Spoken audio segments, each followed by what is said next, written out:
Kuwab Hashabata, Masha Patnasa, Zaka Hakodeshaba, Suwab Lahatawara, La Ayara, Kobal Haban, Kobal Haruak, Haya Awa, Haya Salam, Lamad Mayan Hamelek, Iraya Sala, Zahadawa, Iwaparath Hagawayam, Yakal Nasayawan, Alabahadam, Alabahashim, Alabahadam, Alabahashim, Hallelujah, Barakashim, Barakashim, Hallelujah, Hallelujah, Hallelujah, Hallelujah, Hallelujah, Hallelujah, Hawalaya, Hawalaya, Hawalaya, Alabahashim, Alabahadam, Alabahashim, Alabahadam, Alabahashim, Hallelujah,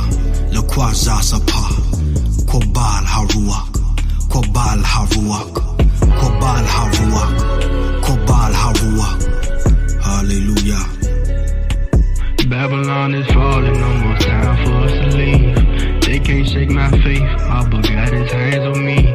It's power in the blood, wholeheartedly believe. Allah Bahadam, Messiah died for you and me. Babylon is falling, no more time for us to leave. They can't shake my faith, Abba got his hands on me. It's power in the blood, wholeheartedly believe.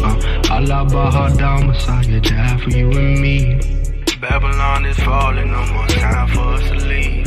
They can't shake my faith, Abba got his hands on me. It's power in the blood, wholeheartedly believe. Allah Bahadam, Messiah died for you and me.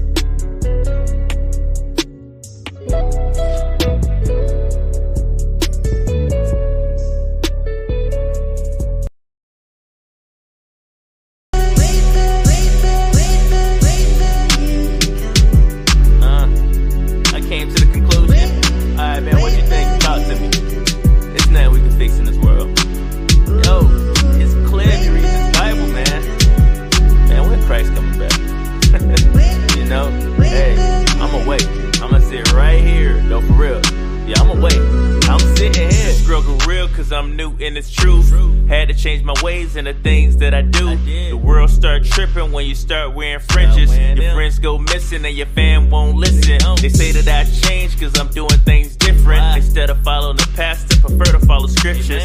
Tired of being attentive to opinions. If you insert into the word, you are sinning. Telling me how this world works with no chapter or verse. I done did bad, I ain't trying to do worse. But sir, you can do whatever you like. I prefer to follow these books and wait on Christ. And it's a battle each day. Gotta read his word and do what it say. Make sure I don't sin. Matthew 24:13 and do it to the end. I pray that my family's great. Be in one accord with his word one day. Until you come back to this place, I'm gonna spread your word and do it and wait. Do it and wait. Do it and wait. Do it and wait. Do it and wait.